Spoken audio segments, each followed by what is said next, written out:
Hello friends, welcome to channel stock and trade. बात करेंगे bank Nifty के बारे में कि बैंक निफ्टी ट्यूसडे को किस तरह से कामकाज कर सकता है। कल के लिए हमारे पास किस तरह के लेवल्स निकल कर आते हैं बैंक निफ्टी के अंदर में, क्योंकि आज मार्केट में लगभग 1600 पॉइंट्स की गिरावट मार्केट में आई है। 1600 पॉइंट्स में ब्रेकडाउन मिला है बैंक निफ्टी को, और बैंक निफ्टी ने 1600 पॉइंट्स से मार्केट में गिरावट नोट करी है। तो कल के लिए हमारे पास में अहम लेवल बन जाता है कि मार्केट किस तरह से रिएक्ट करेगा। क्या अभी और भी सेलिंग आनी बाकी है, या फिर यहाँ से हो सकता है कि हम रिकवरी मोड पे आ जाए, मार्केट ऊपर की तरफ में बाउंस करता है। तो पूरी तरह से करेंगे एनालिसिस, क्योंकि मार्केट में जो न्यूज़ थी, जो स्कैम की न्यूज़ आई थी एजीबी स्कैम के बारे में, उस न्यूज़ का बहुत बड़ा इम्पैक्ट पड़ा मार्केट के ऊपर। बैंक निफ्टी ने उसके ऊपर पूरी तरह से टेक करा, और आज लगभग सारे बैंकिंग सेक्टर्स, यानी कि बैंकिंग स्टॉक जितने भी थे शेयर्स, उनमें सब में कहीं ना कहीं 2 से 3% तक की गिरावट मार्केट में आई है, और लगभग 4.56% की गिरावट बैंक निफ्टी के अंदर भी आज के दिन पे नोट होती हुई नजर आई। अब कल के लिए जो लेवल बनता है, क्योंकि मार्केट ने क्लोजिंग दिखाई है 37,000 आसपास में, 36,900 का लेवल पे मार्केट क्लोज हुआ है। तो कल के लिए 37,000 एक इंपॉर्टेंट रेजिस्टेंस बनता है मार्केट के लिए। लेकिन अभी भी बता दूं कि मार्केट में सेलिंग प्रेशर बाकी है, तो कोशिश यही करनी है हमें कि मार्केट अभी भी नीचे की तरफ में एक बार गैप डाउन ओपनिंग दिखा सकता है, या फिर हो सकता है कल मार्केट फ्लैट ओपनिंग ले और मार्केट वहाँ से दोबारा गिर जाए। क्योंकि देखिए आज भी कुछ ऐसा ही हुआ कि मार्केट ने एक सीधा कैंडल रेड बनाया, और यहाँ से थोड़ा सा कॉल ऑप्शन बाय करने के वालों के लिए एक ट्रैप सा बनाया है। यहाँ पे कुछ नहीं हुआ, ये ट्रैप है एक तरह का। क्योंकि मार्केट में लगता है जब आपको कि एक बार में 700-800 पॉइंट की गिरावट मार्केट में आ चुकी है, तो अब इससे ज़्यादा थोड़ा गिरेगा मार्केट। मार्केट में जो रिटेलर्स होते हैं वो लोग कहीं ना कहीं इसमें ट्रैप में आते हैं कि मार्केट यहाँ पे गिरेगा, और अब थोड़ा सा रिकवरी मोड पे, तो यहाँ पे एक बार बाउंस करने के लिए, सिर्फ ट्रैप करने के लिए रिटेलर्स को यहाँ पे फंसाया जाता है। रिटेलर यहाँ पे कॉल ऑप्शन बाय करेगा, और वहाँ से फिर मार्केट गिराते हैं, थोड़ा सा रिफंस, एंड देन धड़ाम से मार्केट पूरा नीचे तरफ गिरा दिया गया। तो इस तरह से क्या हुआ कि सिर्फ रिटेलर्स को फंसाया जाता है कि मार्केट में जो नए लोग हैं या फिर रिटेलर हैं, जो सिर्फ मार्केट में एक नॉर्मल प्राइस एक्शन के ऊपर देख के मूवमेंट का काम करते हैं, तो वो लोग यहाँ पे फंसते हुए नजर आते हैं, क्योंकि उनको लगता है कि यहाँ पे मार्केट ने सपोर्ट लिया है, अब यहाँ से मार्केट थोड़ा सा ऊपर जाएगा। यहाँ पे कोई भी प्रॉफिट बुक नहीं कर पाता, क्योंकि बहुत छोटी रैली होती है, हल्की सी रैली होती है। यहाँ पे इतनी देर में आते आते ऑप्शन का प्रीमियम भी डिके होता है। तो यहाँ पे क्या करते हैं मार्केट में, उसको फिगर आते हैं, थोड़ा सा फिर ऊपर उठाते हैं, तो एक ये उम्मीद जगाते हैं कि मार्केट में अब हो सकता है कि कॉल ऑप्शन बाय करके प्रॉफिट बुक कर लिया जाए। लेकिन ऐसा नहीं होता, उसका रिवर्स होता है, और मार्केट में एकदम से यहाँ पे ट्रैप कर देता है। और ये कौन करते हैं? ज़्यादातर करते हैं एफआईआई या फिर स्मार्ट मनी। ये इन लोगों का ट्रैप होता है, क्योंकि मार्केट में जब गिरते हैं तो उस टाइम पे ये लोग जानते हैं कि कॉल पोजीशन को इतनी जल्दी होल्ड नहीं करेगा। इस गिरती हुई मार्केट के अंदर भी 3 लगातार कैंडल्स पॉजिटिव बनाना सिर्फ एक स्मार्ट मनी का वो होता है ट्रैप, कि मार्केट में रिटेलर को फंसाया जाए। क्योंकि यहाँ पे इन लोगों ने क्या करा कि थोड़ा सा कॉल ऑप्शन बाय करके अपना प्रॉफिट यहाँ बुक कर लिया, और यहाँ पे कहीं ना कहीं रिटेलर फंस जाता है, स्टॉप लॉस भी नहीं लगाता, और मार्केट में उसको बहुत ज़्यादा लॉस हो चुका होता है। तो ऐसा हमें बिल्कुल नहीं करना कि मार्केट में कल भी हमें अपॉर्चुनिटी मिले, हम सोचें कि मार्केट ऊपर तरफ जा रहा है और हम लोग कॉल ऑप्शन बाय करके प्रॉफिट बुक करने की राख में रह जाए कि मार्केट में अब तो ऑप्शन बाइंग हो सकती है, और कहीं ना कहीं अब मार्केट ऊपर जाती हुई नजर आती है। तो उसके लिए हमें करना है लेवल्स का वेट, उससे पहले आप लोगों को कॉल ऑप्शन बाय नहीं करना है। अब अगर मार्केट में कल के दिन ओपनिंग होती है फ्लैट, यानी कि 37,000 के आसपास ही अगर मार्केट ओपन हो जाता है, तो हम लोगों को किस तरह से काम करना पड़ेगा मार्केट में, उसके बारे में एक बार देख लेते हैं। तो मार्केट में 37,300 का भी एक अभी भी रेजिस्टेंस बन गया है।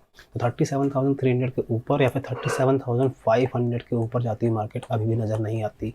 और जिस हिसाब से आज मोमेंटम आया है, जिस हिसाब से गिरावट आनी थी, उतनी गिरावट अभी तक मार्केट ने नोट नहीं करी। बैंक निफ्टी में थोड़ी सी गिरावट अभी और बाकी है। तो हो सकता है कि मार्केट कल आपको एक फॉल्स ब्रेकआउट दिखाए, 37,300 के आसपास में ओपनिंग दिखाते हुए नजर आए।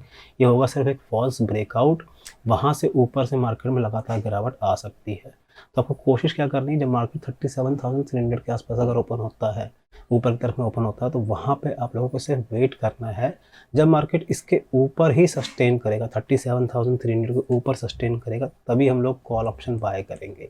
उससे पहले हमें कॉल ऑप्शन बाय नहीं करना है। अगर गैप अप ओपनिंग होती भी है, तो 37,300 के आसपास अगर ओपनिंग होती है, तो आप लोग वहाँ से पुट ऑप्शन बाय कर सकते हैं, या फिर बैंक निफ्टी को शॉर्ट करके प्रॉफिट बुक कर सकते हैं। इस लेवल के आसपास में अगर ओपनिंग होती है, तो आपको बाय करना है पुट, और पहला टारगेट आपके लिए रहेगा 37,150 पॉइंट्स, यानी कि 150 पॉइंट्स के लिए आप लोग यहाँ पे प्रॉफिट बुक कर सकते हैं। सेकंड टारगेट आपके पास निकल के आता है 37,040 का।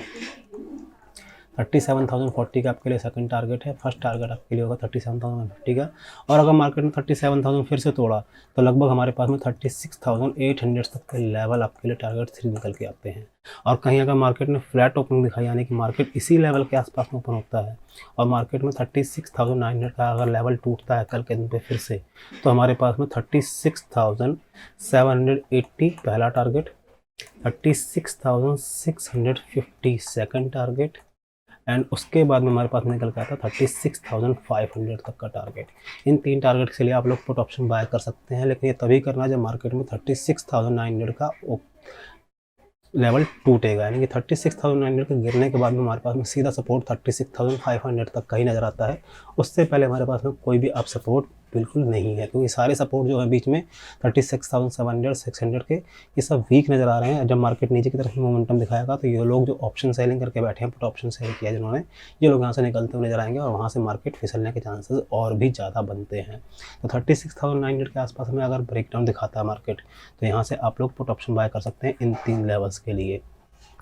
और अगर कहीं मार्केट में गैप डाउन ओपनिंग होती है, क्योंकि मार्केट में चांसेस है कि अभी भी 300-400 पॉइंट्स तक की गैप डाउन ओपनिंग दिखा सकता है कल के दिन पे फिर से मार्केट, तब भी हमें वेट करना है। अगर 36,500 का लेवल कल भी ब्रेक हो गया, यानी कि 36,600 के आसपास अगर मार्केट आता है, तो वहाँ से भी हम लोग पुट ऑप्शन बाय कर सकते हैं। पहला टारगेट आपके लिए रहेगा 36,550 का, दूसरा टारगेट आपके लिए रहेगा 36,410 का। इन 2 टारगेट्स के लिए आप लोग प्रॉफिट बुक कर सकते हैं पुट ऑप्शन बाय करके। तो ये लेवल आपको कब करना है, जब मार्केट में गैप डाउन ओपनिंग होती है, तब भी आप लोग 100 से 150 पॉइंट्स तक के लिए मोमेंटम के लिए आप लोग प्रॉफिट बुक कर सकते हैं पुट ऑप्शन में।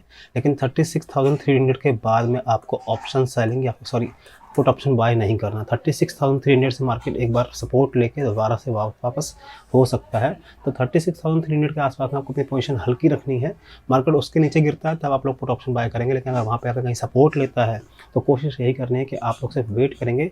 36,500 ऊपर निकलने के बाद में फिर से आप लोग अपनी कॉल पोजीशन होल्ड कर सकते हैं, लेकिन टारगेट बहुत छोटे रखने पड़ेंगे। 60 से 70 पॉइंट्स तक के टारगेट के लिए आप प्रॉफिट बुक करके निकल सकते हैं। होप आपको लेवल्स क्लियर होंगे। कोशिश यही करनी है कि ओवरनाइट पोजीशन कैरी करके नहीं जानी है। जिन लोगों ने कर रखी है, कल के दिन में कोशिश करिए अगर आपके लेवल्स के आसपास आता है तो प्रॉफिट बुक करके निकल जाइए। अगर आपको स्मॉल लॉस होता है तो उसको ही बुक करिए और एग्जिट करने की कोशिश करिए, क्योंकि बिना मतलब कि टेंशन लेने का आपको कोई वो नहीं है कि आप सिर्फ अब पोजीशन होल्ड करें और एक होप में कि हाँ मार्केट हमारी तरफ से रिएक्ट करेगा, और आप उसके लिए सिर्फ अपने माइंड को टेंशन देते रहें और कहीं ना कहीं आपको लॉस होता रहे। तो ओवरनाइट पोजीशन कैरी करने की सलाह इस वीक के अंदर नहीं है। इस वीक में कोशिश यही करनी है कि इंट्राडे ट्रेड करिए, स्टॉप लॉस हिट होता निकल जाए, प्रॉफिट होता निकलिए, लेकिन ओवरनाइट पोजीशन ना लेके जाएं। होप आपको लेवल्स क्लियर होगा होंगे, और अगर आपको वीडियो पसंद आई तो प्लीज़ चैनल को सब्सक्राइब कर दीजिए, वीडियो को लाइक कर दीजिए।